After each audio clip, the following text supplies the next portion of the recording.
चलिए हम last week जो हम पढ़ रहे थे ना वो ये थे कि रीजनिंग के डिफरेंट स्ट्रक्चर्स होते हैं, जो कि ये 7 स्ट्रक्चर आपके सामने लिखे हुए हैं। ये मैंने एक ही पेज के ऊपर सारा इसको डाला है ताकि आपके सामने क्लियरली रहे कि इसका लॉजिकल पैटर्न क्या है, इसकी कोर डेफिनेशन क्या है, स्ट्रेंथ उसकी क्या होती है, और इसकी इवैल्यूएशन को इसको इवैल्यूएट कैसे किया जाता है, what to check when evaluating. और फिर आगे एक छोटी एग्जांपल भी आ रही है। तो डिस्क्रिप्टिव जिस तरह डिडक्टिव रीजनिंग होती है, एक applies universal rule to specific case, फिर वो प्रीमिस है। मैं यहाँ पे इसको रिवीजन के लिए नहीं, मैं सिर्फ आपको दिखाने के लिए सामने खोली है ताकि आप सिर्फ एक स्लाइड देखें, आपको पता चल जाए कि ये कौन सी रीजनिंग के बारे में हमारी क्या बात हो रही है। कुछ के लिए आप देखें कि हमारे पास जो है ना ये स्ट्रक्चर्स भी इस तरह के ए और बी और एक्स के साथ भी स्ट्रक्चर मौजूद हैं। कुछ की हमें इस तरह से इंटरमीडिएट कंक्लूजन और फिर मेन कंक्लूजन रीजंस को एक्चुअल में जाके चेक करना पड़ता है। तो उनका इस तरह का कोई स्ट्रक्चर आपको नजर नहीं आता। जिस हम स्टेटिस्टिकल के देते हैं कि अगर मोस्ट का वर्ड या मेनी का वर्ड यूज किया या 70% ऑफ ए और बी, तो this is a therefore probably be. इस तरह की जो चीजें हैं, कुछ वर्ड्स भी आपको क्लू देते हैं कि इसमें कौन सी रीजनिंग यूज की गई है। तो हमें ये भी देखना है। अगर हम ये यहाँ पे देखें सिचुएशन एक दूसरे जैसी है, तो इसका मतलब है रिजल्ट भी मोस्ट प्रोबेबली सेम होंगे। ठीक है, तो ये चीजें आपने याद रखनी है, क्योंकि ये आगे इसको हमने इवैल्यूएशन की तरफ हम जा रहे हैं, मजीद डीप डिगिंग करेंगे इंशाल्लाह। तो आज कुछ और चीजें हम इसके अंदर देखते हैं। अच्छा, हमने देखना है आज जो हमारा टॉपिक है बेसिकली है कि identifying the flaws in the reasoning के ये रीजन किया गया है, और आपको इसके अंदर कुछ फ्लॉज नजर आ रहे हैं। वो फ्लॉज को आप कैसे आइडेंटिफाई करेंगे?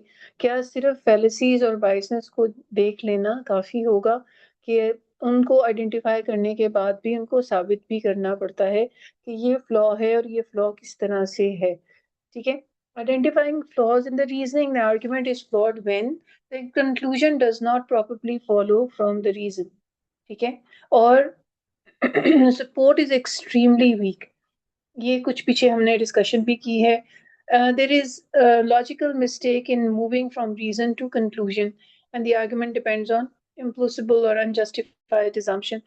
ये 4 पॉइंट्स हैं जो कि आमतौर पे आर्ग्यूमेंट को कमजोर बनाते हैं, लेकिन इसकी मजीद आगे डिटेल आ रही है।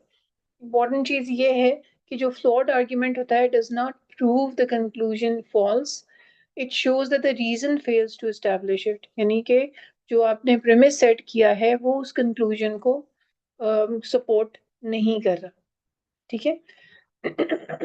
हम रीजनिंग को ही ज्यादा देख रहे हैं। आप देख रहे हैं इसके अंदर कि हमने फ्लॉड जो फ्लॉ वाली रीजन को देखना है। To identify flaw in reasoning हम क्या देखते हैं इसके अंदर?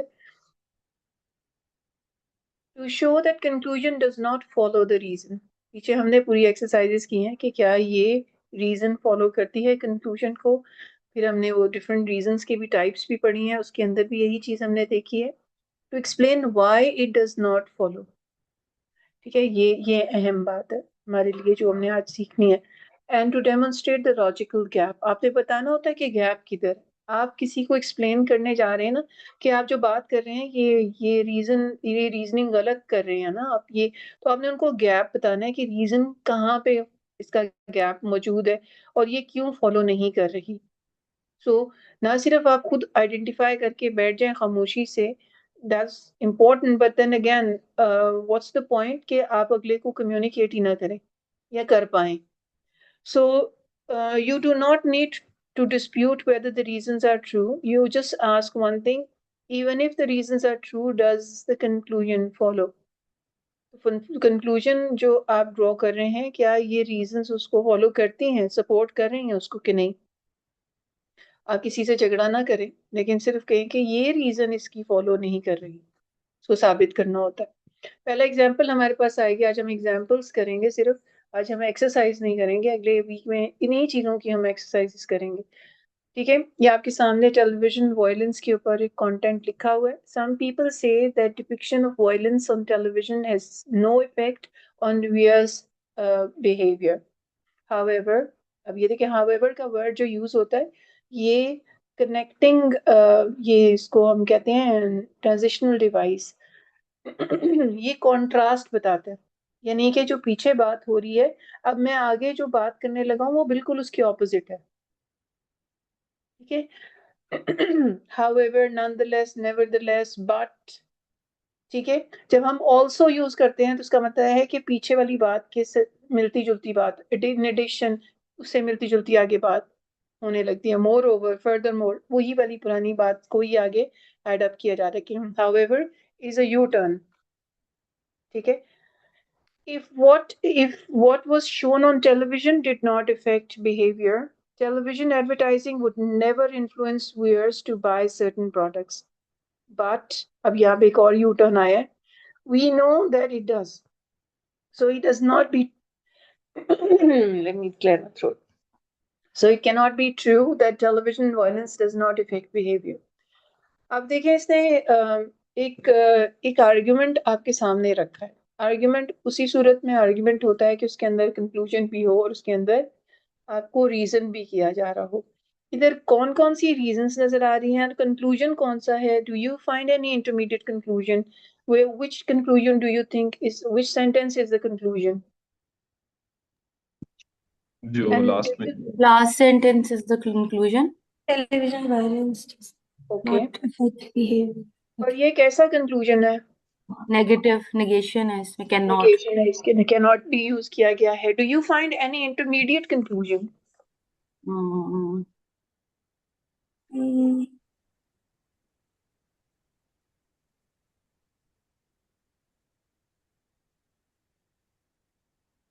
I think, however, if what was shown on television did not affect behavior, television advertising would never influence viewers to buy certain products. देखिए, ये जो हमने एक, वैसे इसको मैंने अभी छोड़ दिया था, लेकिन एक था ना कि इफ एंड बट, हमने हमने पढ़ा था कि इफ एंड बट, ये भी सिलोजिज्म के अंदर, सो मैंने टच किया था, मैंने उसकी डिटेल नहीं खोली थी उस वक्त। यहाँ पे इफ आ रहा है, फिर आगे बट आ रहा है।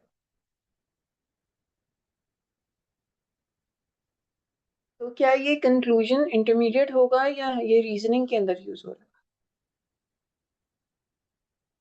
Can you repeat about that if and but? है? इफ एंड बट का ना हमने सिलोजिज्म पे पढ़ा था, जब हम कह रहे थे ना, if A is equal to B and if x is a, then x, if x is b, then x is also a। जो ये पढ़ रहे थे ना, universal affirmative and universal negative, उसके अंदर ये भी चीज आई थी हमारे पास कि इफ एंड बट का भी एक रिलेशनशिप होता है, कॉज एंड इफेक्ट का होता है और इफ एंड बट का भी होता है। लेकिन ये मैंने खोला नहीं हुआ, इसलिए ज्यादा शायद आप लोगों को याद नहीं है, मैंने ज्यादा इसकी डिटेल, ये बहुत टेक्निकल तरफ हम जा रहे थे, मैंने छोड़ दिया था वहीं पे कि ये आहिस्ता आहिस्ता जाएंगे इस तरफ। तो खैर, इधर आप देखें कि ये कैसे है। हम इस, चूंकि हम ये एज एन एग्जांपल कर रहे हैं, सॉरी मेरा गला थोड़ा सा, तो इसके अंदर जो रीजनिंग की गई है ना, ये फ्लॉड है, इसमें फ्लॉ है। अब हम उसको देखेंगे कि क्या है। पहले तो हम देखेंगे हैं आर्ग्यूमेंट क्या क्या दिए गए। टेलीविजन एडवर्टाइजिंग कह रहा है इफेक्ट करती है views, पहला argument। अब इसका कंक्लूजन ये है कि what is shown on television effects behaviour, एक ये आ गया। तीसरा उसने ये दिया है कि therefore violence shown on television must affect behavior। कुछ समझ में आ गया आपको? पहले सिर्फ एडवर्टाइजिंग के बारे में बात हुआ कि फिर जो भी एडवर्टाइजिंग से हमने निकाली थी, कहा कि वो इफेक्ट, अगर एडवर्टाइजिंग आपको चीजों को या प्रोडक्ट्स को बाय करने की तरफ लेके जा सकती है कि आप एड देख के कहते हैं हाँ ये वाली चीज अच्छी है, ये मैं खरीदता हूँ, वो आपको कन्विंस कर सकती है, तो इसका मतलब है बाकी चीजें भी जो टीवी पे आ रही हैं वो इफेक्ट करती हैं। इसका मतलब है कि वॉयलेंस भी जो दिखाया जा रहा है टीवी के ऊपर, वो भी आपको इफेक्ट कर रहा है। Iram, बस when you asked about the intermediate conclusion, is it fair to say that the advertisement, your point है, that advertisements influence buyers' behavior, that is actually intermediate conclusion? That is basically a reason. Advertising हमने एक one of the reason दी है, क्योंकि उसका हमने advertising के हवाले से कोई सबूत नहीं दिया हुआ, बस वो रीजन करने के लिए एक चीज यूज की है हमने, उससे But then हमने the एडवर्टाइजिंग को हमने यूज किया है एज ए रीजन, उससे हमने कंक्लूजन ये किया है कि what is shown on television does affect because advertising affects. Okay. ठीक है, तो Yeah. इसको एडवर्टाइजिंग को हमने एज ए रीजन यूज किया है। अब हम देख रहे हैं कि इसका स्ट्रक्चर बेसिकली हमने आपके सामने खोला है। इसके अंदर इंटरमीडिएट कंक्लूजन बेसिकली है कि जो भी चीज टीवी पे दिखाई जा रही है ना, what is shown on television affects behaviour. Main हमारा कंप्लेन ये है कि वायलेंस जो है ना दिखाई जा रही है उसका इफेक्ट आता है। तो क्या ये रीजन है, फिर उसका इंटरमीडिएट कंक्लूजन है, फिर मेन कंक्लूजन है। अच्छा, देखने में ये बहुत एक्यूरेट लग रहा है ना हमें। अब इसके हम फ्लॉज देखेंगे। पहला फ्लॉ क्या है? If the intermediate conclusion means some television content effects behaviour. अब देखें, अब हम इसमें से चीजें कंटेंट निकाल रहे हैं खुद अपने लिए। इंटरमीडिएट कंक्लूजन जो हमने पीछे बताया था, what is shown on television effect behaviour, कुछ भी बताया दिखाया जा रहा है ना, वो सबका सब उसको इफेक्ट कर रहा है। तो फिर क्या जो कुछ सम television content affects behavior, then it follows from the reason, but it does not support the main conclusion. और main conclusion violence है। Why? Because violence might be one of the type of content that does not affect behavior. Okay, the reason moves from some to must, and it is unjustified.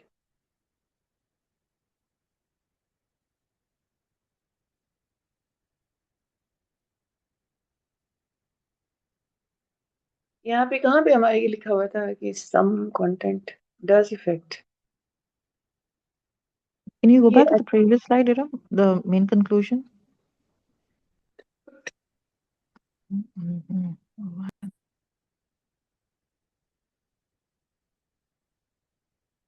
Yeah, some का तो mention है नहीं। नहीं, आप ना assumptions निकाल रहे हैं ना इसमें। कंक्लूजन आपका ये आप कह रहे हो, कंक्लूजन इसको पढ़ के ना उसने उसका ऑपोजिट दिखा है। ऑपोजिट क्या है? ये assumption बेस्ड कंक्लूजन है। इसका ऑपोजिट करें ना, some people say that it does not effect. Not effect का मतलब है कि लेकिन वो आगे मेन पॉइंट वो क्या करता है कि अफेक्ट कर रहा है। तो इनके ऊपर वो क्या कह रहा है, कंक्लूजन आपको कह रहा है ना कि violence does not effect baby, can not be true. अब ये देखें, ये जो वर्ड होते हैं ना, not be true and not, आप अपने पॉइंट को मतलब सीधा भी लिख सकते थे ना कि आप ये भी तो लिख सकते थे ना कि this is true that violence does effect behaviour, लेकिन इसने कहा है so it can not be true.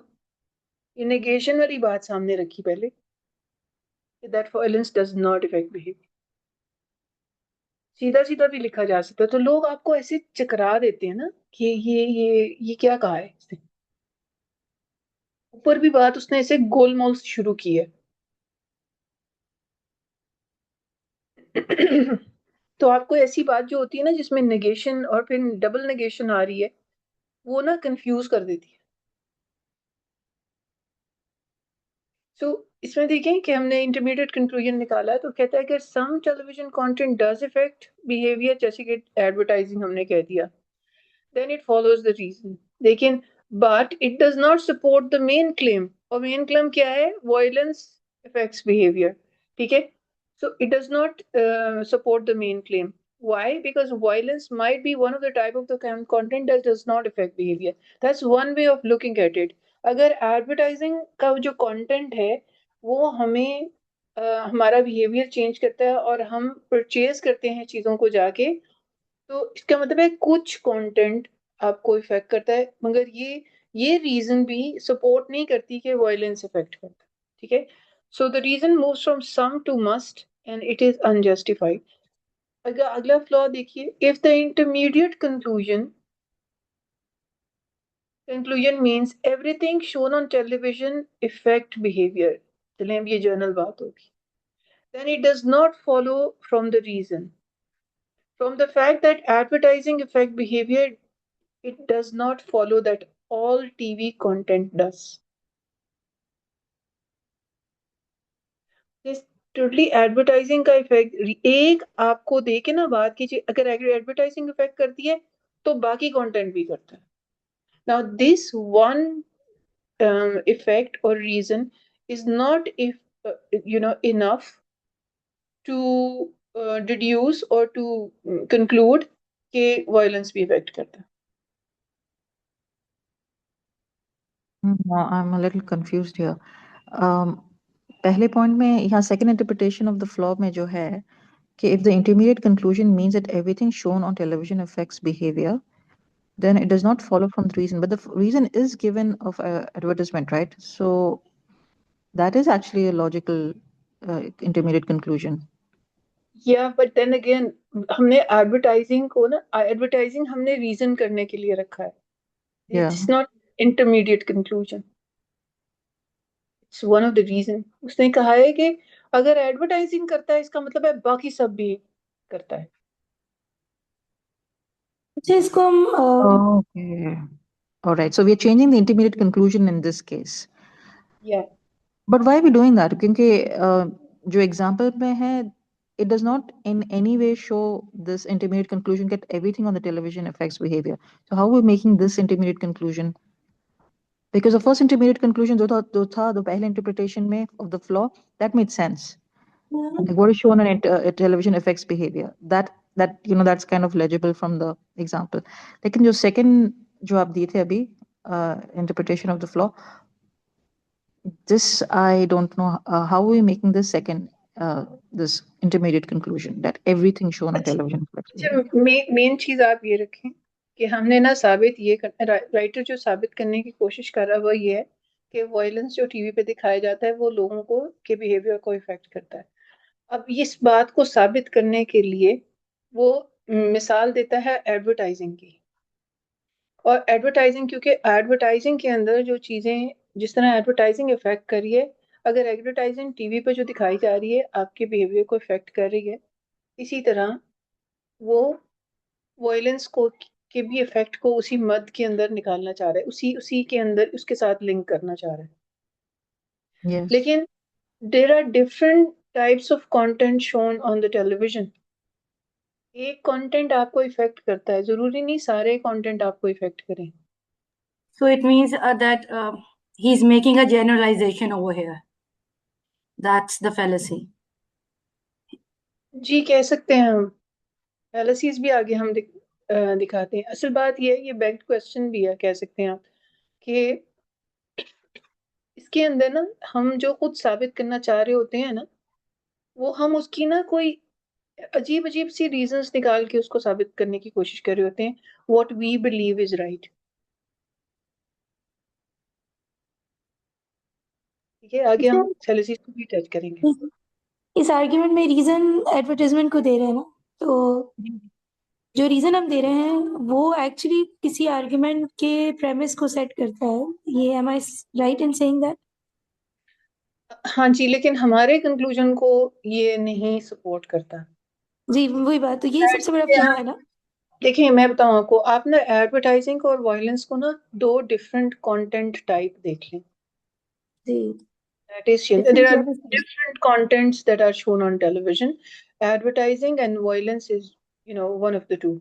One of those contents. ठीक है. तो आप क्या वायलेंस को का इफेक्ट दिखाने के लिए आप एडवर्टाइजिंग को यूज करेंगे कि चूंकि एडवर्टाइजिंग का रीजन मतलब वो करता है इफेक्ट, तो उसका मतलब है कि वायलेंस भी करता है. कि आपको इससे ज्यादा डीप डिगिंग करनी पड़ेगी. जो एक चीज है हमें ये नजर आ रहा है कि ये एडवर्टाइजिंग एक टाइप का कंटेंट है और वायलेंस एक टाइप का कंटेंट है. ये बिल्कुल उसी तरीके से होता है कि आप ना एक चीज को जो हम कहते हैं ना इलॉजिकल रीजनिंग कर देना कि अगर ये बीवी अच्छी नहीं तो माँ भी अच्छी नहीं हो सकती. मतलब यू अंडरस्टैंड? नहीं, ये नहीं, दो ऐसी लॉजिकल बातों को आप एडवर्टाइजिंग को लिंक कर दे. वायलेंस मतलब दोनों का ना एडवर्टाइजिंग एक उसमें पर्सुएशन होती है. एडवर्टाइजिंग का एक कंटेंट ही और तरह का होता है, वायलेंस उस तरह का कंटेंट नहीं होता. वो एडवर्टाइजिंग वो मतलब अटेंशन ग्रैबिंग होती है उसके अंदर बहुत ज्यादा. वायलेंस में नहीं होती।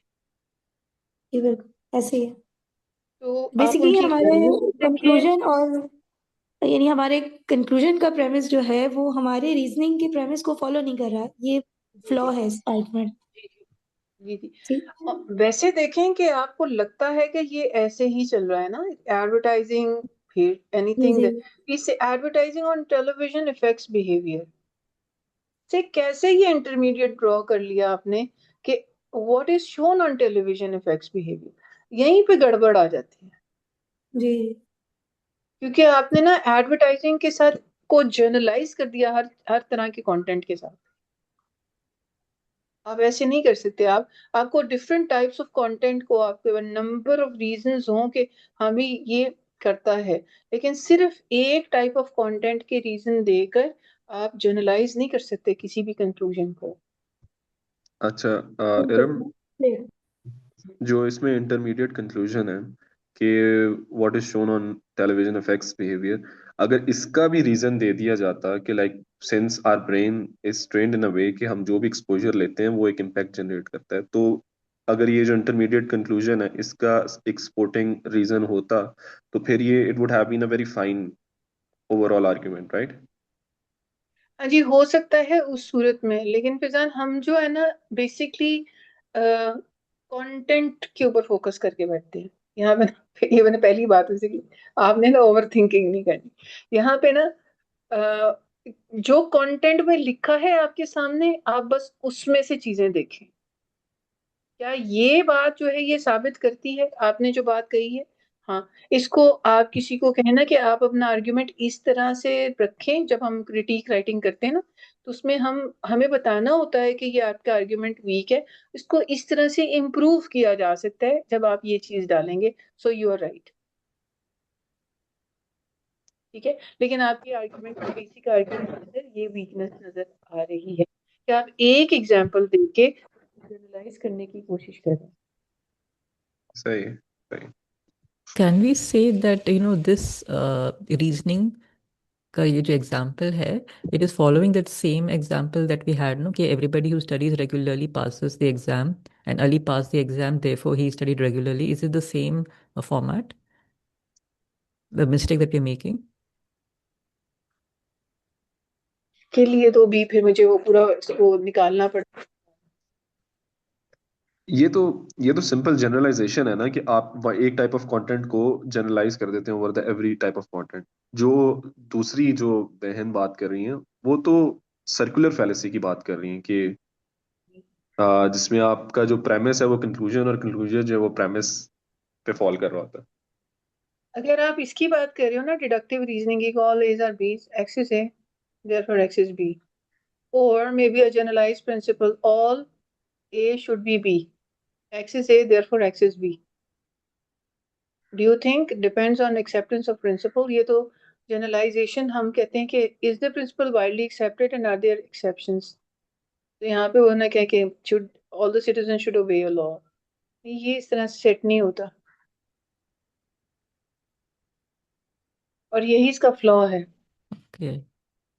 यही इसका फ्लॉ है। हम बेसिकली देख रहे हैं कि ये आर्ग्यूमेंट किस तरह से खराब आर्ग्यूमेंट है, एग्जाम्पल है उसकी, ठीक है।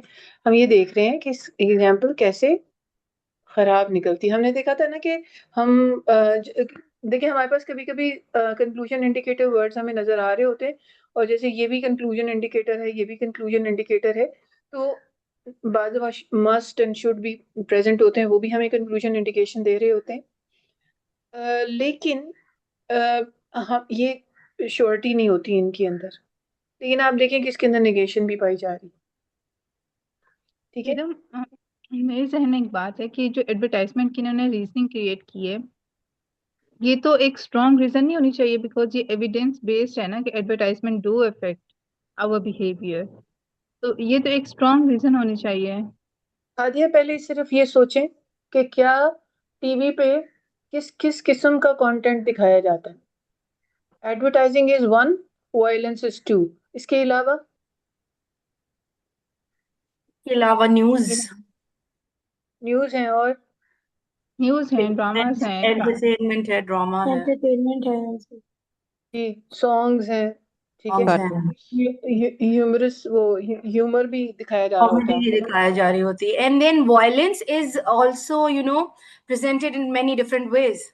Sometimes जी आप violence देखकर उसके against hatred की feeling भी develop कर सकते हैं ना. So ऐसे ही है। it's not necessarily कि violence भी एक ही way में project हो रहा है on the media, Exactly. Exactly. right? सो पहला फ्लॉ जो हमारा आया है वो जनरलाइजिंग फ्रॉम वन एग्जांपल। आप एक वायलेंस की एग्जांपल देके जनरलाइज नहीं कर सकते। There are different types of content shown on television. One की गिविंग वन एग्जांपल जो कि होती ही पर्सुएसिव नेचर की है, उसको देके आप ये नहीं साबित कर सकते। वे देखने में ये बिल्कुल आर्ग्यूमेंट बिल्कुल वैलिड लगता है, लेकिन ये इसकी फ्लॉ है कि एक एग्जांपल देके आप साबित नहीं कर सकते। Assuming advertising and violence are relevantly similar, तो ये सबसे बड़ा फ्लॉ है कि ये इफेक्ट कर रहा है तो ये भी करेगा। ये दोनों एक जैसे तो नहीं होते। जैसे वो आपने पीछे एक पढ़ा है ना कि जिसमें हम क्या पढ़े थे, similar situation A and B are similar, तो what happens in A will happen in B. तो एक चीज दूसरे जैसी है तो फिर उसके रिजल्ट भी तो उस वैसे होंगे। जब ये एक दोनों चीजें एक जैसी है ही नहीं, तो आप कैसे ये रिड्यूस कर सकते हैं कि इनका भी इफेक्ट आएगा। So it's also illustrate weak analogy. So ये एनालॉजी है ये बेसिकली, ठीक है। अगली एग्जांपल देखते हैं। If people become healthier as an as the affluent of country increase affluence of a country increased, we would expect the population to be healthier and now than it was 30 years ago. Let me just repeat it. If people become healthier as the affluence of the country increased, we would expect the population to be healthier now than it was 30 years ago. But over the last 30 years, new illnesses such as chronic fatigue syndrome have appeared, and we have become more vulnerable to old diseases such as heart diseases, stroke, and cancer. So, the increased wealth of the country has not produced improvement in the health of the population. अब इस argument को देखिए, है इसके अंदर भी बहुत सारे फ्लॉज हैं, लेकिन जैसे मैंने आपसे कहा कि आज हम सिर्फ एग्जाम्पल्स करें, तो इसके अंदर ही आपको क्या क्या चीजें नजर आ रही हैं। इसका पहले तो निकालिए कि इन्होंने रिड्यूस क्या किया है, कंक्लूड क्या कर रहे हैं और रीजन क्या दे रहे हैं। Conclusion is the increased wealth of the country has not produced improvements in the health of the population. This is the conclusion. हाँ जी, मतलब अमीर हो जाने से आपकी जो है ना हेल्थ इंप्रूव नहीं कर जाती कंट्री वाइज खासतौर पे ना। एक मुल्क बहुत अमीर हो गया है इसका मतलब ये नहीं है कि उसका जो है ना वो उसकी पॉपुलेशन की हेल्थ भी इंप्रूव कर दी है। ये कंक्लूजन है। ओके, रीजन क्या दे रहा है वो? Reason है कि वही over the last 30 years new illnesses have appeared and we have become more vulnerable.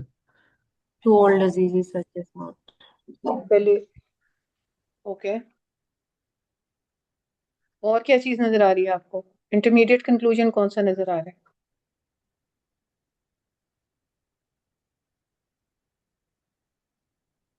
तीन ही तो जुमले हैं, जाहिर है एक रीजन है, एक इंटरमीडिएट कंक्लूजन है और कंक्लूजन है, ठीक है। अब हमने देखिए जी, increased wealth has not produced improvement in public health, conclusion हो गया। रीजन दिया है, new diseases have appeared and some old diseases have become more common. अच्छा, इसमें आप देखें assumptions भी हैं, देखें इंटरमीडिएट कंक्लूजन के तौर पे। some diseases are more common, basic reason। unstated immediate conclusion है, there have been no improvement in public health। unstated assumption एक और है, वो क्या है? wealth has increased। basic reason 2 आ रहा है, if wealth improved health, people would be healthier now। and main conclusion, wealth does not improve wealth has not improved health। ये सामने मैंने आपके प्लॉट कर दिया। It's not established any link between health and wealth. या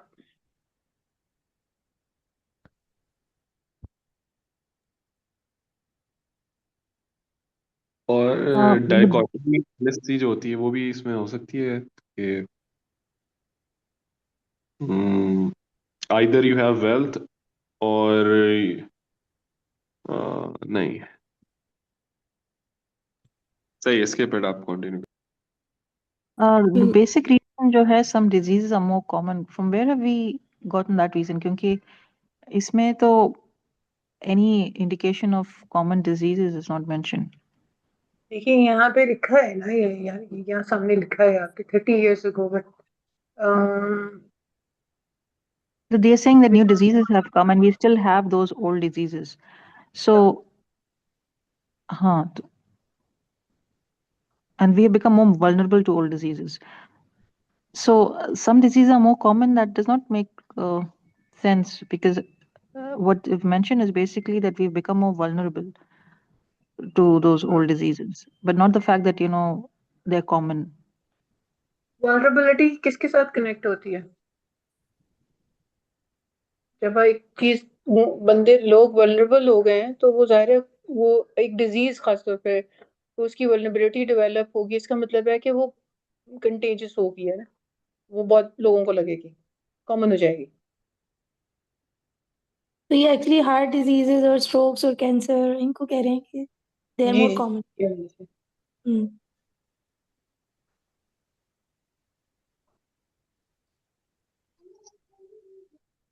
सो wealth has increase, ये तो हमें समझ आ रही है, नजर आ रहा है कि जी पैसे तो बढ़ गए हैं पिछले 30 सालों के अंदर, लेकिन उसका आपस में कोई ताल्लुक नहीं है, हालांकि उसने कनेक्शन बनाने की कोशिश की है। तो यानी फॉल्स कॉज fallacy हुई। जी जी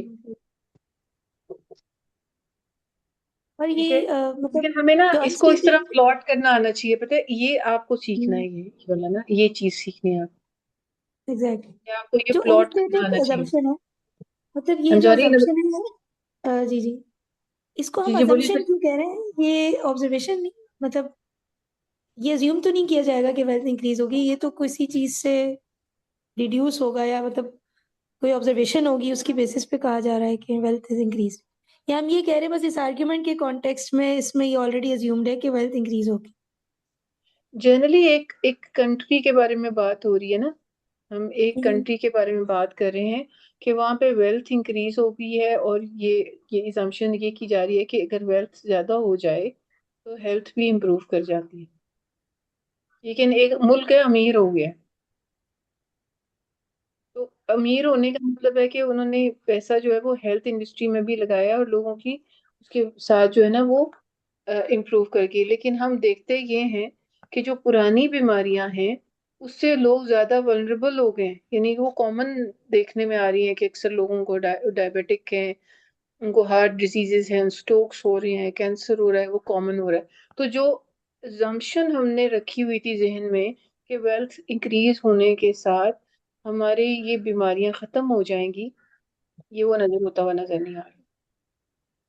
ठीक ठीक, वाज़ेह। ओके जी जी, जज़ाकल्लाह खैर।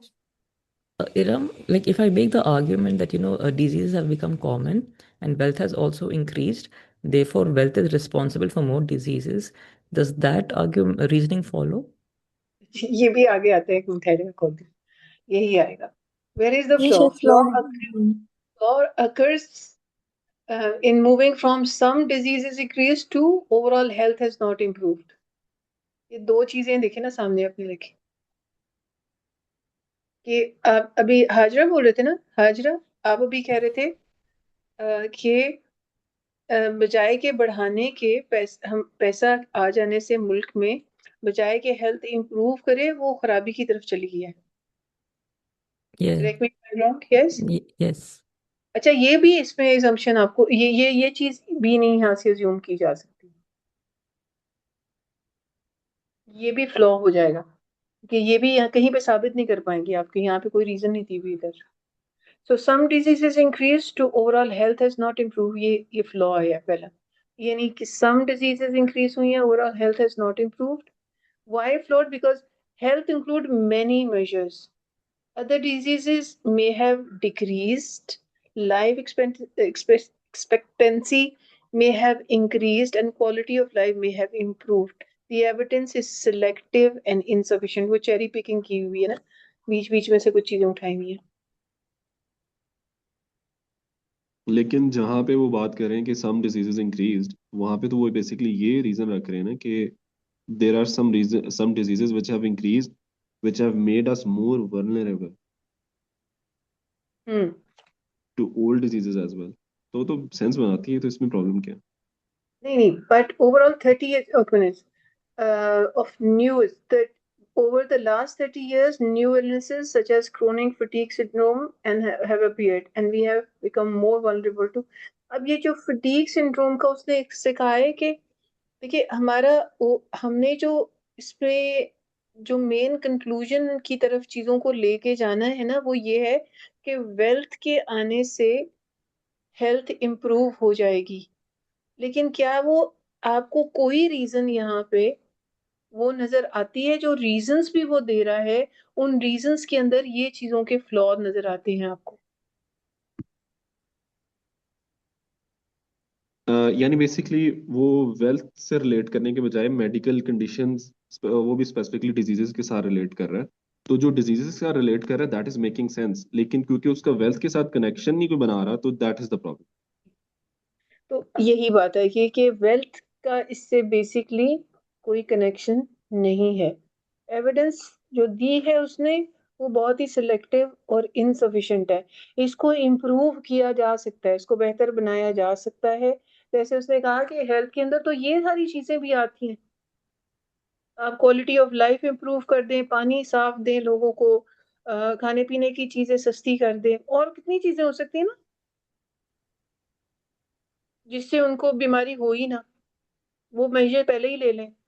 सो ये एक this is one way to put this thing. ठीक है, ये फ्लॉ इस तरह से भी निकलते हैं बाद दफा. और on the face of it आपको लगता है कि बहुत ही लॉजिकल और बड़ा वेल रीजन्ड आर्ग्यूमेंट है, लेकिन उसके अंदर फ्लॉज होते हैं. हमें इसको प्लॉट करना, जैसे मैं आपको कह रही हूँ, किस तरह प्लॉट करना सीखें, फ्लॉ कौन कौन सा है. ठीक है, यहाँ जो इम्पोर्टेंट चीज है, राइटर ने क्या किया है, ignores alternative measures of health and fails to define health of the population and draws a broader conclusion from narrow evidence. This is insufficient evidence. ये anecdotal हम कहते हैं ना, इसको anecdotal fallacy है. Sufficient evidence नहीं है.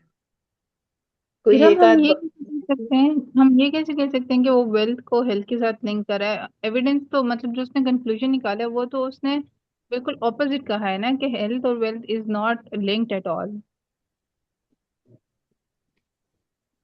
वो तो लिंक कर ही नहीं रहा दोनों को. वो तो रीजनिंग बल्कि इसके अगेंस्ट दे रहा है कि health and wealth they do not connect, influence each other. लेकिन देखिए कि जो वो ठीक रीजंस कह दे रहे रहा है ना, कि वो बीमारियों की रीजंस आपको दे रहे हैं ना, वो बीमारियों की रीजंस जो है ना, वो इनसफिशिएंट एविडेंस है.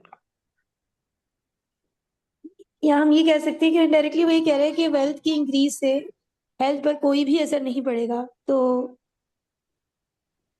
हाँ, वो यानी तो ये प्रूव हाँ, कर रहे तो हैं ना. रिलेटिव है ना जी. यानी वेल्थ की और हेल्थ का कनेक्शन तो वो बना रहा है किसी भी सेंस में. यानी वेल्थ की इंक्रीज का हेल्थ पे कोई असर नहीं पड़ेगा, ये भी तो दोनों पहला में कनेक्शन सेंटेंस बना पढ़िए, रहा है. पहला सेंटेंस पढ़िए ना. If people become healthier as the affluence of the country increased, we would expect the population be healthier now.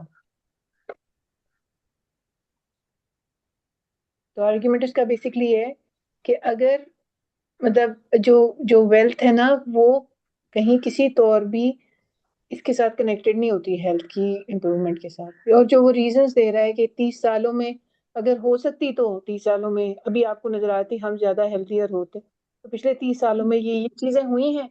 इसलिए वेल्थ जो है वो किसी भी कंट्री के अंदर उसकी हेल्थ की, पॉपुलेशन की हेल्थ का क्या उसे कहते हैं, मतलब It's रीजन not a नहीं होता. guarantee for something like that. या चलिए, इसे अगली वाली भी इसी तरह की है और इसको देख लेते हैं. There's been improvement in health of population over the last 30 years, a period duration which there has been an increase in the affluence of the country. So the increased affluence of the country has produced an improvement in the health of the population. अब ये देखिए यहाँ ये ना एक और ही argument है, ये वो वाला पुराना वाला आर्ग्यूमेंट नहीं है, ये जो दूसरा आर्ग्यूमेंट है, एक और एग्जाम्पल है ये। इसमें भी हेल्थ और एफ्लुएंस का जिक्र किया गया है।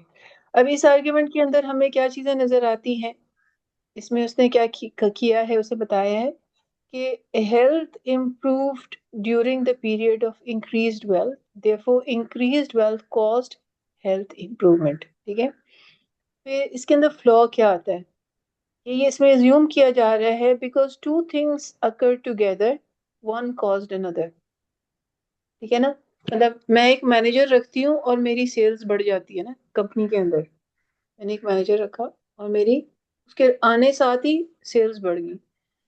और मेरा बिजनेस है एसी का, मैंने उसको आजकल हायर किया और मेरी, अब देखिए इसका कोई रिलेशनशिप नहीं ना बनता। क्यों? मैनेजर के आने से मेरी सेल्स नहीं बढ़ी, गर्मी के आने से सेल्स बढ़ गई। समझ रहे? Okay, this is false cause fallacy.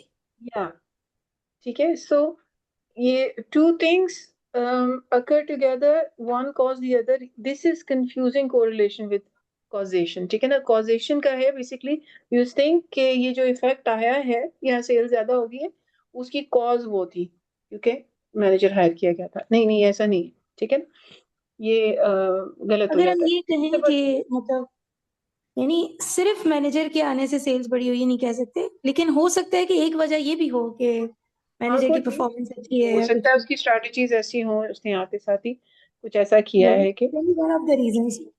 yeah, so but then you have to be very specific in what you are saying, आप generalize नहीं कर सकते चीजों को। ठीक है, जी। health improvement caused economic growth and the third factor caused both, you know, and coincidence भी हो सकता है। तो correlation does alone does not prove causation।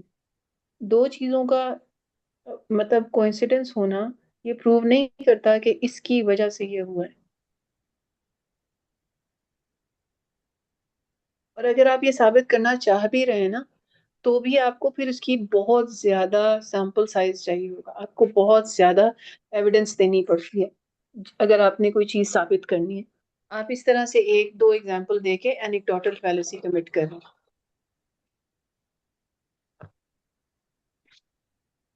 ठीक है, इसको आगे देखते हैं। अगला आता है हमारे पास मिनरल रिसोर्सेज के बारे में, एग्जॉस्शन ऑफ मिनरल रिसोर्सेज। ठीक है, it has always been the case in the past that new discoveries of uh, mineral resources have kept pace with demand. For example, bauxite's reserves have tripled in the last 10 years, while demand has doubled over the same period. At no time have the known reserve of minerals been as great as the total mineral resources of the world. Therefore, even though at any given time we know of only a limited supply of any mineral, we can be confident that there is no imminent danger of our running out of mineral resources। अब इसको देखिए, बताइए कि क्या वो prove करने की कोशिश कर रहा है।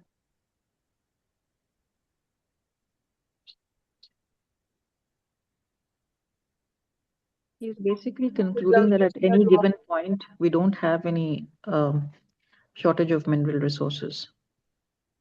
There's Okay? always a safe supply.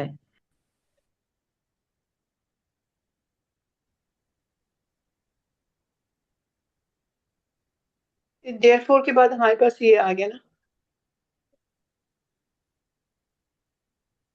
Sources जो है उसकी सप्लाई जो है कभी कम नहीं हुई। तो कंक्लूड ये कह रहे हैं कि there is no imminent danger of running out of mineral resources. Okay, ये आपके सामने लिखा तो हुआ है ना, इसको देखते हैं हम।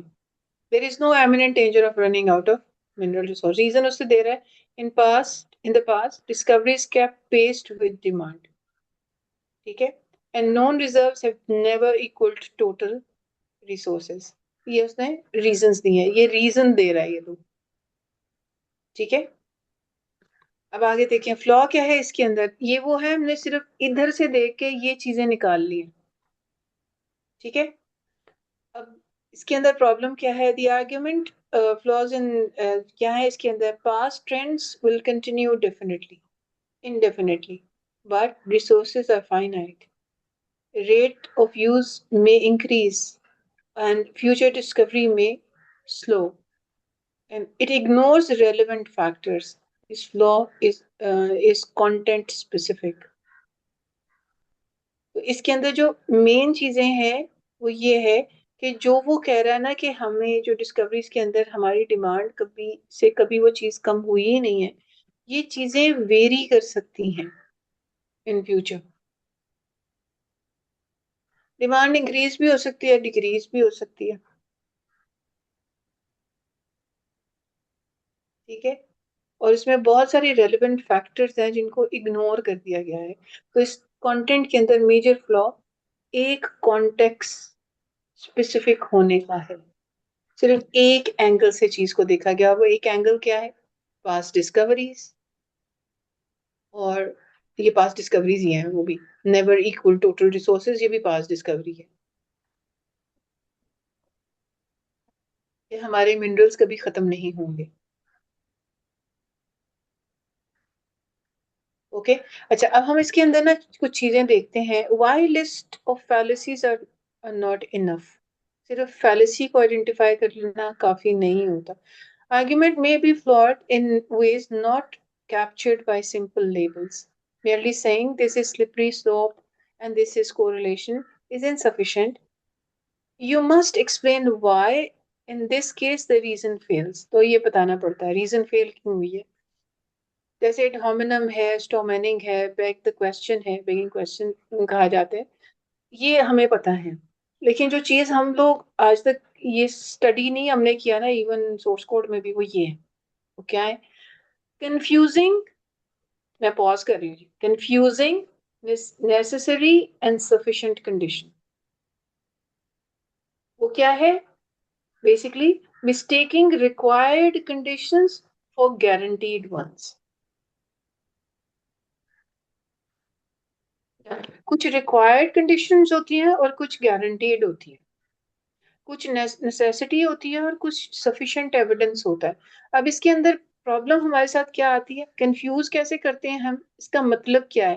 Confusing necessary and sufficient condition means treating something that is required as if it is enough, and treating something that is enough as if it is required. I want you to ponder.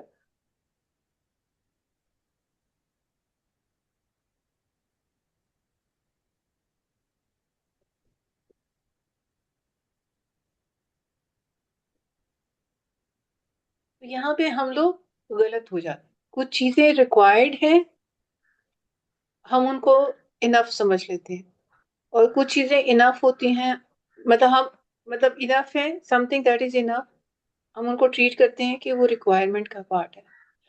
और कुछ required होती है, हम समझते हैं कि बस गुजारा हो सकता है, इनफ है, काफी है। मैं ये समझ नहीं पाई, मतलब रिक्वायर्ड और इनफ का क्या फर्क है? मैं बताती हूँ आपको, ये अभी खोल रहे हैं हम इसको। जी इसमें understand the two ideas. Necessary conditions क्या होती है? जो रिक्वायर्ड होती है। Necessary condition is something that must be present for something to happen, but by itself it does not guarantee the result. Think of it as you cannot have B without A. तो symbolically हम कहते हैं B follows A, यानी A होगा तो ही B होगा। ठीक है, एग्जाम्पल में इसको देख लेते हैं। You must have a ticket to enter the cinema. Having a ticket is a necessity, but having a ticket does not guarantee entry. The cinema might be closed, you might arrive late, you might be banned. So, ticket is equal to the requirement, but ticket does not guarantee entry.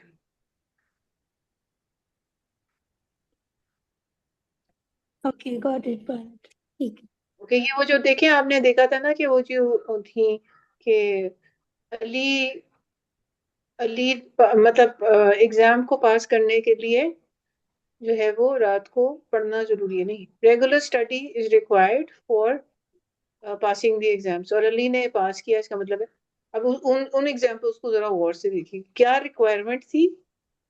एक में था वो पास नहीं हुआ इसी क्योंकि उसने पढ़ा नहीं था, एक में है जिसमें पास हो गया, इसका मतलब उसने पढ़ा था। वो खैर हमारी ऊपर, हमने इंडक्टिव और इंडक्टिव रीजनिंग में भी इसको क्लियर कर लिया था, लेकिन यहाँ पे भी गारंटी नहीं होती ना कुछ चीजों में, अगर वो है भी तो गारंटी नहीं है। Sufficient conditions यानी guaranteeing. Sufficient condition is something that is enough on its own to guarantee something. Think of it as if A happens, B must happen. Symbolically again वही आ गया. If you scored 90%, you will pass. And scoring 90% is sufficient to pass. It guarantees the result. But it is not necessary you might pass with 60. पर जरूरी नहीं, 90 पे guarantee हो जाती है, लेकिन it is but it is not necessary. कभी कभी क्या होता है, आप 60 पे भी पास हो जाते हैं, क्योंकि 60 भी सफिशिएंट है पास होने के लिए। इसको ये तो मतलब ये भी एक फैलेसी के टाइप है, तो हम इसको फैलेसी कॉन्टेक्स्ट में क्यों बात करें, जैसे शुरू में जो आपने बात की कि knowing the fallacy is not enough, और फिर हम ये बात कर रहे हैं इन क्योंकि दोनों हमें की साबित भी करना पड़ता है ना, हमें साबित भी करना पड़ता है कि ये आर्गुमेंट फेल कैसे हुआ। ओके, यानी knowing the name of the fallacy is not enough, that's the point, but you should know हाँ what's the actual logical error, उसको explain करना आना चाहिए। जी, आपको ये जैसे इसीलिए मैं बता रही हूँ ना कि नेसेसिटी, नेसेसरी और सफिशिएंट होने में क्या फर्क है। फिर आगे एक और आता है, स्टूडेंट जहाँ कंफ्यूज होते हैं, if something is necessary it must also be sufficient, ये गलत है। If something is sufficient it must also be necessary, both are mistakes. कैसे? Treating necessary as sufficient, you must be fit to win the tennis match. She is fit, therefore she will win. What's wrong with it? Fitness is necessary, but winning also depends on skills, strategies, opponent performance. So fitness does not guarantee winning. So this is confusing necessary with sufficient.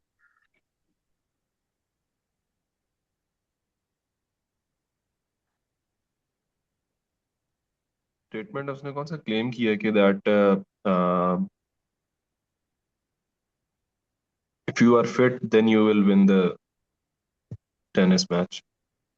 Yeah, fitness necessary है, लेकिन सिर्फ fitness होना काफी नहीं है, वो sufficient नहीं है विन करने के लिए। उसके लिए आपको स्किल, स्ट्रैटेजी, आपको मसल मेमोरी भी होती है ना, प्रैक्टिस करते हैं इतनी ज्यादा। फिट तो आप हैं, लेकिन फिट होने का मतलब ये नहीं कि आप जीतेंगे। लेकिन अगर आप फिट नहीं हैं तो फिर गारंटी है कि आप नहीं जीतेंगे। नहीं, मैं अंडरस्टैंड ये करने की कोशिश कर रहा हूँ कि ये जिस तरह मैंने स्टेट किया है कि she is very fit therefore she will win, तो ये देयरफॉर शी विल विन ये उसने कहाँ पे बोला हुआ है इन द अबव स्टेटमेंट? नहीं, ये वाला हमारा एग्जाम्पल है, ये पूरी एक एग्जाम्पल है जिसको हम ये साबित करने की कोशिश करें। दिस इज वन एग्जाम्पल कि हम मिस्टेक्स को डिस्कस करें ना, कि मिस्टेक्स कैसी होती हैं। तो फिट होना विन करने की गारंटी नहीं देता, लेकिन अगर फिट नहीं है तो गारंटी है कि आप लूज कर जाएंगे, वो गारंटी में आ जाएगा। सही। So we're basically treating her being fit as a sufficient reason to win, which is wrong. जी देखिए, ये नेसेसरी तो जरूर था, लेकिन ये सफिशिएंट नहीं है, क्योंकि सफिशिएंट होने के लिए ये चीजें भी जरूरी हैं कि स्किल था, स्ट्रेटजी थी, और फिर अपोनेंट ने अच्छा परफॉर्म नहीं किया तो आप जीत गए। सो फिटनेस सिर्फ अकेले नहीं गारंटी कर सकती, लेकिन क्या गारंटी कर सकती है हम, she is not fit therefore she lost, तो वो गारंटीड होगा। ये पीछे हमने पढ़ा था ना, जिसमें इंडक्टिव और डिडक्टिव रीजनिंग, मतलब रेगुलर पढ़ना एग्जाम पास कराने कर देगा, उसने पास कर लिया वो मतलब इसका मतलब है कि वो, उसने पास नहीं किया में गारंटी ज्यादा है कि वो रेगुलर नहीं पढ़ रहा था। यहाँ पे एग्जैक्टली उसी तरह की सिचुएशन है कि फिट नहीं है तो गारंटीड फेलियर। लेकिन समटाइम्स फिट नहीं भी होते और player even then they win Yeah, that's हाँ, the तो point. फिर भी हो जाती है ये देखिए ना, हैपेंस उसके अंदर स्किल होती है, उसकी कोई अपनी स्ट्रेटजीज होती हैं। that does बेशक वो not guarantee ना sometimes players are जी not fit and still they perform and they win वो नेसेसरी तो हो सकता है, जैसा स्किल सिर्फ आपके पास है लेकिन आप फिट नहीं है, आपकी स्ट्रेटजीज बहुत अच्छी हैं लेकिन आप फिट नहीं है, तो सारी that's चीजों का होना बहुत जरूरी है ना।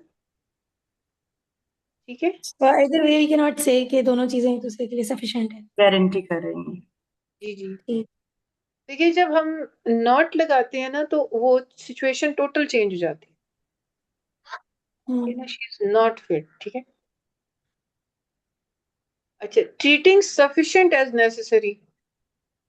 अच्छा, अब एग्जांपल हमारे पास आती है, if you win the lottery you will be rich, you did not win the lottery therefore you will never be rich. अब यहाँ पे देखें, यहाँ पे भी नेगेशन ही आ रही है, नॉट एंड नेवर वाली। ठीक है, गलती क्या है इसमें, winning the lottery is sufficient to become rich but it is not necessary. ठीक है, क्योंकि you can become rich if you have your own, if you start your business, you inherit money, you invest wisely, इस तरह भी तो अमीर हो सकते हैं ना। सो लॉटरी सफिशिएंट तो थी लेकिन नेसेसरी नहीं है। नेसेसरी अगर है तो नेसेसरी में तो नेसेसिटी के अंदर तो और तरीके भी आ सकते हैं विन करने के। So the reasoning wrongly assumed lottery is the only way to become rich। और बाय द वे ये मैं एक बात बता दूं आपको, यहाँ पे ये जो कुछ भी हम पढ़ रहे हैं ना, जब हम एक्चुअल रियल टाइम सिनेरियोज में अपनी फैमिलीज के साथ बात कर रहे होते हैं ना, वी गो ब्लैंक। ठीक है, और लोग आपके सामने ये सब कुछ कर के चले जाते हैं, एंड यू से लाइक, आप कहते हैं मैं कितनी डम हूँ, मुझे समझ नहीं आई, हालांकि मुझे सब पता है कि ये क्या करके गए हैं। Why is it that you can't answer and why is it that you cannot plot it there and then? The reason is कि हम इमोशनली इंटेलिजेंट नहीं होते। हम इमोशंस के अंदर ना दिमाग बंद हो जाता है, चाहे गुस्सा है, मोहब्बत है, कुछ भी है, बाद में हम अपने आप को कोस रहे होते हैं कि ये क्या कर दिया मैंने। सो नेसेसरी जो होता है उसका होता है required but not enough, and sufficient is enough but not required. ठीक है, अब ये quick test, if the rule says if A then B, तो ये correct logic allows if not B not A, तो ये वैलिड हो जाता है। ठीक है, रेगुलर स्टडी पास करने के लिए जरूरी है, और पास नहीं किया तो रेगुलर स्टडी नहीं की वैलिड हो गया। पास कर लिया तो इसका मतलब है रेगुलर स्टडी की हो, ये रेगुलर ये गलती हो जाती है आप। तो पास कर लिया इसका मतलब है रेगुलर स्टडी कर रहे थे, नहीं नहीं, ये लॉजिक नहीं बनती। किसी और मीन्स से भी हो सकता था पास करना, रिश्वत दे के लोगों को पास करना है, वो मिस लक था आपका, आपने जो एमसीक्यूज को टिक किया वो तुक्का लग गया आपका। ठीक है, सो पास हो जाना, देखिए नेगेशन में ज्यादा गारंटी आ रही है। ठीक है, अच्छा जी, everyday example, if it rains the ground gets wet, rain is sufficient to for wet grounds, but if the ground is wet it does not mean it rained। someone उसने किसी वजह से पाइप से गीला किया होगा, गाड़ी धोई होगी, so that mistake is confusing sufficient। confusing क्या होता है, हमने क्या कंफ्यूज किया, sufficient with necessary, हमने कंफ्यूज कर दिया sufficient को necessary होने से। इसकी मजीद एग्जांपल्स में आपको एक्सरसाइजेस कराएंगे अगले लेक्चर में इंशाल्लाह, वो अच्छे से पढ़ के आना, मैं ये शेयर कर दूंगी सारी आपके साथ। Examiner love this flaw because it looks logical. ये एग्जामिनर्स बड़े, आपको पता है जीआरई और गैट और इनमें ये एग्जाम क्वेश्चंस आते हैं ऐसे, क्योंकि ये बड़े लॉजिकल होते हैं, साउंड्स कन्विंसिंग, और ये but it is structurally wrong, तो आपका दिमाग चेक कर रहे होते हैं। और अगर आपने किसी ने वो एमफिल पीएचडी के लिए किया होगा ना, तो आप वो ना ऐसी प्लॉटिंग होती है आपकी, आपने प्लॉट करना पड़ता है आपको सारा कुछ. By writing your answers, say the argument assume that a necessary condition is sufficient, or the argument wrongly treats the sufficient condition as necessary, and then explains clearly. ये जो assumption की गई है वो क्या necessity को confuse किया गया है sufficient होने पे, या sufficient condition को necessary के साथ confuse कर दिया गया है, और फिर आप explain करते हैं इसको कैसे, ये कैसे. इन वाली एग्जांपल जरा दोबारा बता दें क्या प्रॉब्लम. कौन सी वाली? ये वाली. आपके घर के बाहर जो है ना, मतलब जो आपका ग्राउंड था गीला था, आपने कहा रात को बारिश हुई है, वो जरूरी है बारिश ही से गीला हुआ? उसकी रीजन तो कुछ और भी हो सकती है, किसी ने अपनी गाड़ी धोई है, किसी ने वैसे गार्डन को पानी लगाया. जो यहाँ पे स्टेटमेंट गिवन है कि if it rains the ground gets wet, तो ये तो बड़ी लॉजिकल और ऑब्वियस सी चीज है. जी हाँ बिल्कुल. अब आप फिर बताएं कि इसमें नेसेसरी क्या है और सफिशिएंट क्या है. कि ग्राउंड के वेट होने के लिए मेरे ख्याल से तो सफिशिएंट है कि रेन हो. ग्राउंड के वेट होने के लिए पानी चाहिए ना. ग्राउंड के वेट होने के लिए जरूरी नहीं है कि वो पानी रेन से ही आए. लेकिन उन्होंने ये तो नहीं कहा ना कि the ground gets wet only if it rains. If it rains क्या है? हाँ, तो इफ इट रेन्स तो obviously the ground gets wet. यही तो कैच है ना आपका, इसी को तो आपने अंडरस्टैंड करना है. यही यहीं पे तो आपको कंफ्यूज करेगा कि नहीं if it rains the ground wet. ये जुमला ऐसे होता है ना कि if the ground is wet. नहीं पता नहीं, मुझे भी ये नहीं बात समझ आई कि why does- अगर इसे आप अदर वे अराउंड देखें, जिस तरह आपने कहा था कि बी से ए की तरफ देखें, तो कि if the ground is not wet then that mean it has not rain. हाँ, वो चीज तो सेंस बनाएगी, लेकिन जो यहाँ पे लिखी हुई वो तो सही लग रही है. ये यहाँ पे हम बेसिकली जो है ना ये वाला स्टडी कर रहे हैं ना, कि अगर हम नॉट लगाते थे तो गारंटी रिजल्ट आता है, अगर नॉट नहीं ना लगाते तो गारंटी मिस्टेक हो जाती है हमारी. नॉट नहीं लगाते, गीला होना गारंटी नहीं करता कि बारिश हुई है. वो हाँ, किसी ये और सही है. नहीं कर सकता. ये रीजन है, ये बेसिक लॉजिक हम फॉलो कर रहे हैं इसको. यहाँ पे भी बेसिकली यही लॉजिक फॉलो हो रही है, क्योंकि उसकी रीजंस और भी हो सकती है ना.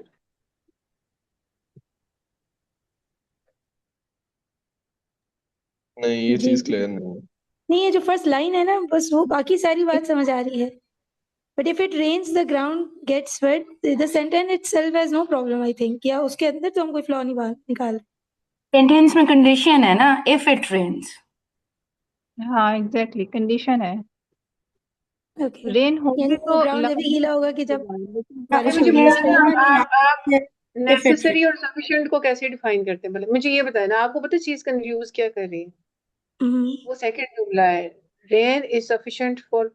सफिशिएंट क्या होता है?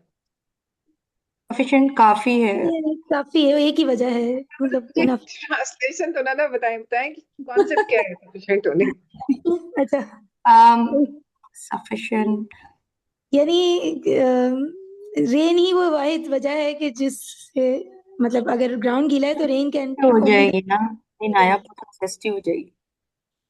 सॉरी. क्या मैंने सब आगे मिसाल दी थी ना आपको कि अगर आप फिट हैं तो आप टेनिस का मैच जीत जाएंगे. ठीक है, वो आप फिट हैं इसका मतलब है आप लाजमी जीत. सॉरी रम. और फिट होना ही काफी नहीं है ना. देखिए यहाँ पे भी वही चीज आ रही है ना कि अगर अगर ग्राउंड गीला है तो बारिश, ठीक है ना. इफ इट रेन्स, बारिश हो ना, वो कह रहा है बारिश हुई नहीं है, बारिश हो तो ग्राउंड गीली हो जाती है. या सही कंडीशन. तो ये सही बात नहीं है. सॉरी आप बिल्कुल लोग सही is बात not है, the- लेकिन ग्राउंड के गीले होने की गारंटी नहीं ना देता क्रेन का होना. sufficient means one of the many reasons, right? जी जी जी. ठीक है तो ठीक है. Maybe my brain is too यहाँ ऑक्यूपाइड. कंडीशन लगी हुई है ना if के साथ, that's why. सफिशिएंट और नेसेसरी को अंडरस्टैंड, वो देखें यहाँ पे नेसेसरी क्या चीज है. और सफिशिएंट क्या है? नेसेसरी इज लाइक जरूरी है क्या? तो अगर से ग्राउंड गीला है, ये जरूरी है क्या Wet, बारिश हुई? wet होना necessary है. हाँ, जरूरी है क्या लाइक बारिश होना? Like barish is the only reason that the ground gets wet? No, No, but it that's is one of the reasons that the ground gets wet. या yep. तो अगर आप ये गलती करते हैं इसमें, तो फिर आप कंफ्यूज कर रहे हैं जो सफिशिएंट है उसको नेसेसरी से।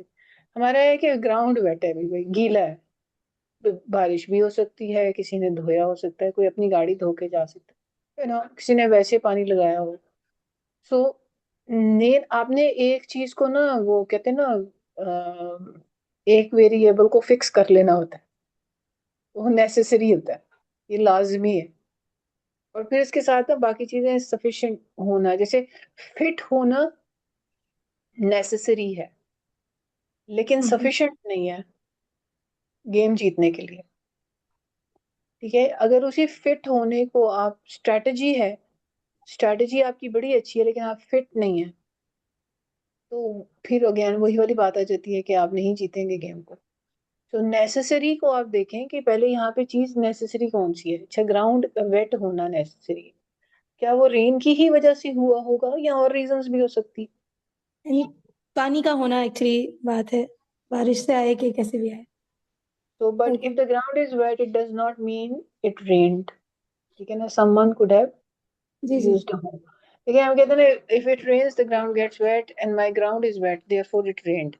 या मैं ये पूरा जुमला लिख लेना तो सामने रखें अपने। ठीक है, if फिर it rains मसला the है। ground gets wet, my ground hmm, is wet therefore it rained last night। ठीक है, तो क्या ये नतीजा निकाला जा सकता है? हाँ नहीं नहीं, निकाला ये जा जब सकता आपने है। कहा ना, दिस मेक सेंस। जी सही है, रिजान आपको भी समझ आ गया? My हाँ, ground is wet, मुझे पता therefore ही it है। rained, so it doesn't hmm follows। ठीक है, यहाँ पे ऐसे मैं एक ही जुमला लिख के ना बंद कर दिया। अच्छा जी, हम्म फिर एग्जामिनर की भी बात होगी कि जी वो उनको बड़ी अच्छी लगती है। फाइनल जो चीज़ है हमारी, identify the main conclusion, identify the reason, identify intermediate conclusion if there is any, examine each step, ask does the step follow, explain clearly why not, क्यों नहीं फॉलो कर रहा। ठीक है, do not simply name the fallacy, engage with the subject matter, questions पूछें। ठीक है, सिर्फ फैलेसी आइडेंटिफाई कर लेना काफी नहीं है, उससे आगे डीप डिगिंग करनी पड़ती, साबित करना पड़ता है कि ये फैलेसी आपने यूज की है। आप कैसे इस दो चीजों को मिला सकते हैं, कैसे इनको जोड़ सकते हैं, कैसे एडवर्टाइजिंग को वायलेंस, क्या वो दोनों एक जैसी होती है? नहीं, अगर वो दोनों एक जैसी हो ना, जैसे हम कहें ना मार्केटिंग और सेल्स एक चीज का नाम है, मार्केटिंग में भी चीजों को बेचा जाता है और सेल्स में भी। हाँ, स्ट्रैटेजी थोड़ी सी डिफरेंट होती है, दोनों एक तरह की चीज है, अंडरस्टैंड की जा सकती है। लेकिन यहाँ पे वॉयलेंस और एडवर्टाइजिंग को हम एक चीज की मद में नहीं लेके आ सकते। They are not same, A is not B, situation A is not situation B, तो सेम रिजल्ट कभी भी नहीं आएंगे। So engage with the matter. और यहाँ पे identifying flaw is all about detecting logical gaps, evaluating support and recognizing hidden assumptions, explaining weaknesses clearly. This is analytical skill।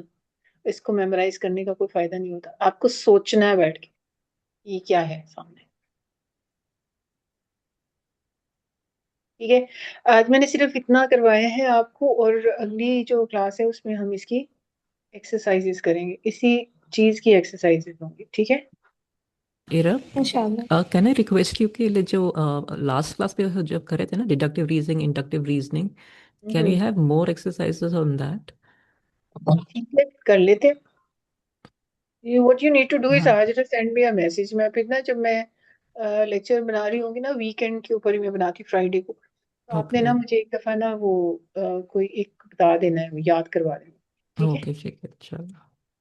अच्छा, जी, कोई सवाल हो तो पूछिए। अच्छा, एक मेरी रिक्वेस्ट है आप सब लोगों से कि मेरे ना 3 बजे मैंने एक दौरे कुरान में बैठना होता है, जूम के ऊपर ही होता है, तो मेरा अभी आधा घंटा चला गया।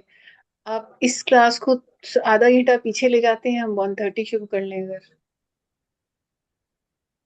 सिर्फ जी रमजान जी जी इंशाल्लाह करते हैं, या इससे शॉर्ट हम रख सकते हैं या मुश्किल हो जाता है। लोग देखिए ना, एक मैं हो नहीं कोशिश किया था कि एक आध एग्जाम्पल करके तो खत्म कर दे, तो लोगों को ज्वाइन करने में भी देर लग रही होती है, और फिर उसके बाद ये भी होता है कि जी जी आई अंडरस्टैंड। जब एक टॉपिक चल पड़ा है ना तो वो फिर चलता रहता है। चले इंशाल्लाह 1:30 पे मैं पोल कर लेते हैं, जो 10-12 लोग हैं सब अग्री करेंगे तो नेक्स्ट वीक पे जब शेयर कर लेंगे, ठीक है, आपके सहूलत के हिसाब से बिस्मिल्लाह। चलिए, कोई क्वेश्चन हो तो पूछ लीजिए, वरना इसको एंड करते हैं इंशाल्लाह, फिर मिलते हैं अगले वीक में इंशाल्लाह। ये तो इंशाल्लाह ये तो टॉपिक काफी क्वाइट क्लियर है। अच्छा, मेरा क्वेश्चन है वो इससे रिलेटेड